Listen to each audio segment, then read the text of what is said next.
নবী করিম সাল্লাল্লাহু আলাইহি ওয়াসাল্লাম বলেছেন, সবচেয়ে কৃপণ সেই ব্যক্তি যার সামনে রাসূল সাল্লাল্লাহু আলাইহি ওয়াসাল্লামের নাম উচ্চারিত হলো কিন্তু এরপরেও সে দরুদ শরীফ পড়ল না। একবার যে ব্যক্তি নবী সাল্লাল্লাহু আলাইহি ওয়াসাল্লামের উপর দরুদ পাঠ করবে, আল্লাহ রাব্বুল আলামিন তাকে 10 বার রহম করবেন ইনশাআল্লাহ। তার আমলনামা থেকে 10টা গুনাহ মাফ করে দেওয়া হবে, তার আমলনামায় 10টা নতুন নেকি লিখে দেওয়া হবে এবং আল্লাহ রাব্বুল আলামিনের কাছে তার মর্যাদার স্তর আরো 10 গুণ বৃদ্ধি পাবে ইনশাআল্লাহ। নবী সাল্লাল্লাহু আলাইহি ওয়াসাল্লাম একবার মিম্বরে উঠলেন, প্রথম সিঁড়িতে উঠে বললেন আমিন, দ্বিতীয় সিঁড়িতে উঠে বললেন আমিন, তৃতীয় সিঁড়িতে উঠেও বললেন আমিন। সাহাবায়ে কেরাম জিজ্ঞাসা করলেন, ইয়া রাসূলুল্লাহ সাল্লাল্লাহু আলাইহি ওয়াসাল্লাম, আপনি এমনটা কেন করলেন?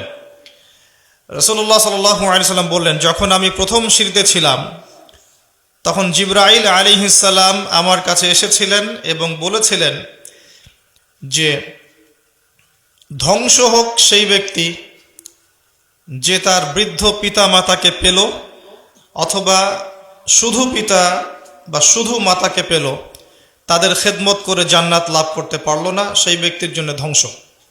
নবী সাল্লাল্লাহু আলাইহি ওয়াসাল্লাম বলেছেন আমিন। মানে যেই ব্যক্তির পিতা মাতা আছে, বৃদ্ধ পিতা মাতা অথবা পিতা আছে অথবা মাতা আছে, জীবিত আছে, তাদের খেদমত করে যে ব্যক্তি জান্নাত লাভ করতে পারল না, এই ব্যক্তি হতভাগা, এর জন্য ধ্বংস। নবীজি বলেছেন আমিন। আর এই চিত্রটা আমরা শেষ জামানায় ঘরে ঘরে দেখতে পাচ্ছি। এই চিত্রটা আমরা এই জামানায় ঘরে ঘরে দেখতে পাচ্ছি। পিতামাতার সাথে দাস দাসীর মতো আচরণ করা হচ্ছে। যেই পিতামাতা আপনাকে ছোটবেলা থেকে নিজের ঘুম বিসর্জন দিয়ে, নিজের খাওয়া বিসর্জন দিয়ে, নিজের পানীয় বিসর্জন দিয়ে নিজের পুরো জিন্দেগিটা আপনার পিছনে ঢেলে দিল, এখন দেখবেন সেই পিতামাতাকে বৃদ্ধাশ্রমে থাকতে হয়। সেই পিতামাতাকে জনসমক্ষে এসে আত্মহত্যা করতে হয়। এটা সেই যুগ, যেই যুগে পিতামাতার সাথে দাস দাসীর মতো আচরণ করা হবে।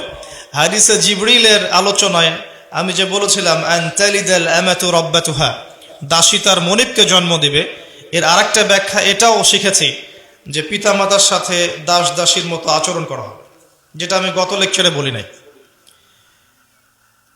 হাদিসে জিবরিলের আলোচনায় বলেছিলাম যে আনতালিদাল আমাতু রাব্বাতুহা, দাসী তার মনিবকে জন্ম দিবে, এই অংশের ব্যাখ্যা দুটো হতে পারে। একটা হচ্ছে সত্যিকার অর্থেই দাসী তার মনিবকে জন্ম দিবে, যেমনটা এখনকার মডার্ন ওয়ার্ল্ডে আমরা দেখছি, মেয়েদের গর্ভ ভাড়া নিয়ে সন্তান প্রসব করানো হচ্ছে। যে সন্তানটা জন্ম নিচ্ছে এ হচ্ছে মালিকের, আর এই মেয়ে হচ্ছে দাসী। আরেকটা ব্যাখ্যা হচ্ছে সমাজের সত্য মিথ্যা, ন্যায় অন্যায়